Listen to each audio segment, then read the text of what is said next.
There, good morning. Okay. Can everybody see you in your little tutu? There you are, Corne. And your bow, thank you so much. This Women's Month, Corne has decided to dress up for me because I wanted to only interview women this Women's Day, which was yesterday as we celebrated here in South Africa. And Corne and I are at the Box Coffee Company this morning in Virginia Circle, which is just recently opened up here at the Virginia Sports Fields. So Ryan's very kindly let us come through early this morning to have a nice cup of coffee. Morning, Rob. Thank you for joining us. Okay, Corne and I have been chatting of late about plans. In my coffee chats you would have noticed that we keep discussing plans and how important it is in every aspect of a property transfer. Corne, you put a very good question on one of my coffee chats recently about changing of restrictions on title deeds. Do you want to just go into that a little bit quickly without getting into too much detail? Yeah, thanks, Declan. Obviously, I don't know too much about the legal side of it, and that's why I asked. There was in the Durban North area, at least, and across KwaZulu-Natal, some of the title deeds had restrictions on it in terms of being able to subdivide it, to put in tenement houses or guest houses or building out of corrugated iron, timber, and that type of thing. Mm-hmm. And a lot of those title deeds have been removed by the KwaZulu-Natal government. Yes. And a lot of owners don't know that, and I suppose maybe some of the conveyors might not even be aware of that. It has been probably in the last 2 years, and while people are transferring properties, it's a good opportunity to have those rewritten in the title deed. Okay. Rather than trying to do an application when you find out. Okay. Because there is a cost involved, and when the property is sold and the transfer is done, it's easy to then amend those in one go. Okay. Because I remember years ago there was something in Durban North with Durban North Properties, which I think had established all of those rules in 1927 when the original land subdivisions or earth numbers were being developed. But that was back then, and then I think in the early 2000s up to about 2010 a lot of people were doing those title deed restriction removals, but I hadn't heard of anything since. So it's interesting to know that they are still actually there in the title deeds. So something definitely to be aware of, and thanks for reminding us of that.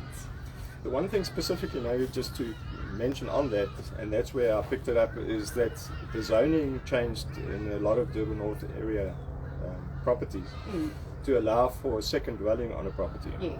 Now, the title deeds restricted the second dwelling on that property, so there was a bit of a because at one stage you weren't allowed to even have 2 kitchens on the property, but isn't that according to town planning rules as opposed to on the title deed? Or is it because the title deed restriction is there that you couldn't then build the second? I'm not 100% sure. I think generally the second kitchen was a problem just in terms of town planning for creating a second dwelling, because people used it as a kind of a loophole. Okay. But I'm sure some of the title deeds also restricted it. Okay. Some of the title deed restrictions were quite onerous and problematic. Perfect. So just in terms of talking about building and town planning regulations, can you just briefly give me the idea of what the building line is? Because that one, I know we touched on it last time, but I just want to know for clarity, because I've got a piece of vacant land which you've been helping me and my one seller a buyer with. What is the building line? So where are your boundaries, and then where can they potentially build without having to get specific neighbours' consent? Yes. Okay, so your boundary line is what you'll see on your title deed or the SG diagram that's mentioned in the title deed. You can get that from, well, one of us can assist you with that, or your attorneys. But then the different zonings allow for different building lines. Okay.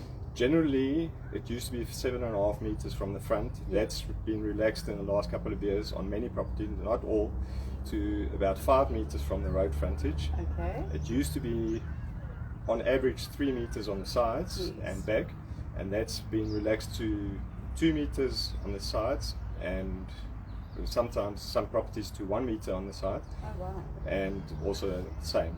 2 Okay. to 1 meter at the back. Okay. So that depends on the zoning specifically, and if you're within those lines, that's offset to the internal side of your boundary, Yeah. and that's not your boundary line, it's your building line. So it's just to keep enough space between you and your neighbor. I think it's from historic situations where houses were built right up next to each other and fire could spread, Okay. and a bit of privacy, and just Because also in the having old lights. days, garages and generally a domestic accommodation in the old days was built on the boundary, yeah. and sometimes they would be back to back. Yes. But the main dwelling always had to be within the building line. Yeah. Is that still the case? Yeah, generally, there are properties where the building lines don't exist, but majority of them still have the building lines, and it's got to do, as I said, with fire safety, privacy, and getting enough lighting and ventilation between Okay. properties so that you have space. Yes. Yeah. Okay. Get light and My ventilation. next question that I always get confused on and always try and remember is the floor area ratio and your footprint. So when somebody says how much more can I build on the property, please remind me, because I wrote my exams a very long time ago. So coverage is anything that's a structure with a roof covering over it, Okay. and open to the sides, potentially open to the sides, but it's not permeable with water. So it's a covering, a permanent covering, like a roof structure, roof sheeting, tiles. With this awning that they put up It's here. a bit of a grey area, and Okay. the reason I say that is I recently read through the regulations again, and some awnings on ground floor is not considered coverage if it's less than 40 square meters okay. on a residential property. Okay. If it's an awning on a higher level, first floor or balcony to cover that, then it does fall into coverage, Okay. but it would automatically be coverage because of the buildings below. So coverage is anything that you see from the sky as a vertical view right down. Okay. Anything that's covered with a roof is coverage. FAR is any living space. Basements specifically for storage is excluded, garages are excluded, storage spaces are excluded. Okay. Any structure that's open to the elements on the sides are excluded from FAR. Okay. But So- if they suddenly put patio glass doors, then it's included. Then it becomes Okay. included, because then it becomes a living space. All right. So then the other thing to take into account is people often look at their floor area in terms of room size and try and calculate it. FAR is taken to the outside perimeter of the brick wall or enclosing structure. Mm-hmm. So it's to the outside of the walls. Okay. And that's taken for every level. Now stairs, lifts, ducts are taken on one floor only. Okay. So a stair would be taken as on the ground floor, for example, but not for the first floor because it only serves that space once. Yes, once. Okay. So if it's a multi-story building, you'll include it, the number of floors minus Okay. one. Okay. I think that pretty much covers it. In terms of, there's usually the FAR ratios, and in a lot of properties now, again, that's become not applicable. Yeah. But the coverage does limit you, because Yes. that's usually, let's say, 50% of your earth area Okay. can be covered. Which If is what you I was have going to ask you, because there's some areas that are 30%, some areas that are 40% in residential areas. So Lelucia, Umhlanga is generally still 35, 33%, Okay. and then a lot of the Durban North areas have now gone to either 50% or still Oh. 40%. Okay, so just a practical example, 1,000 square meters of land, 40% coverage, they can build 400 square meters of house or 400 square meters basement and then go double, 800? Yeah, if it's a double, if it allows for double story, which most of them do, Yeah, then effectively you can go 800 squares. but basically the footprint is then has to stay at the 5. 40%, so that's your coverage. Okay. Now the small loophole that gets a little bit more technical is obviously if you have a ground floor garage, it means your first floor can be slightly bigger, Yeah. but you're still limited to the 40 square or 50% Yes. footprint. Okay.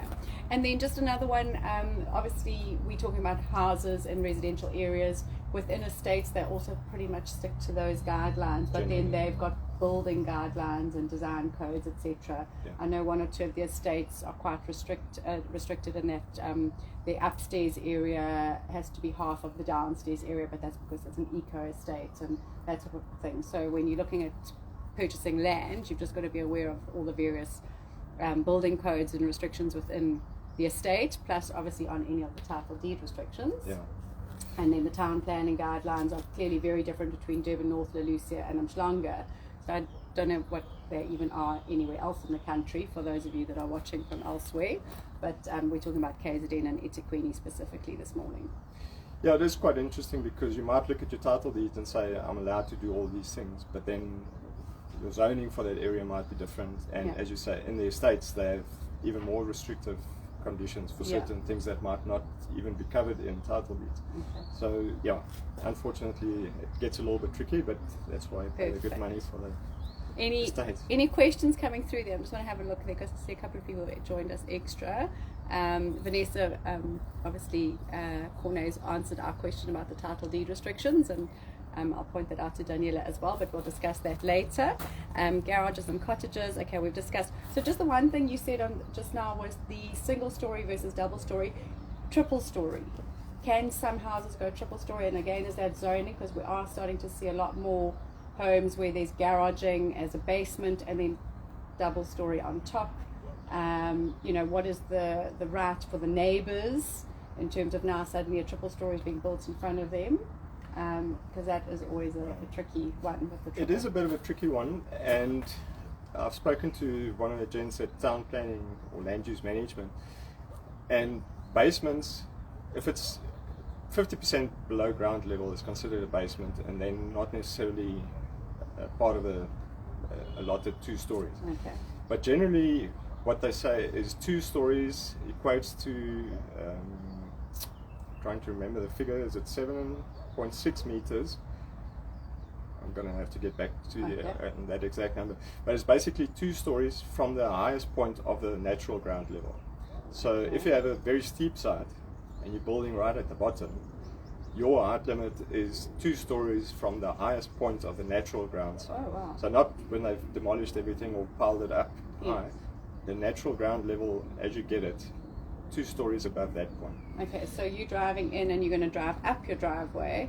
You can still build from that highest point another 2 levels up. So technically you could even, if you were really wanting to, you could remove a lot of soil and build 4 stories. Hypothetically. Well, they might not allow that. They might not allow it, yeah. But if it's a stepped property, yeah. As long as you take a vertical section through any point of the building, it's not 3 floors. Okay. Now, it gets a little bit technical and difficult to judge. So that's why the houses... Because some of the houses have roof rooms, and then they say, well, it's a 3rd story, and now they want to expand, but you're not necessarily expanding the height. So you're not all of a sudden going 3 stories and blocking someone's view. Yeah. If you're already at that height and you want to expand that floor, there are possible ways that you might be able to do that. Okay. But generally, if it's a stepped site, you have 2 floors, 2 floors, 2 floors.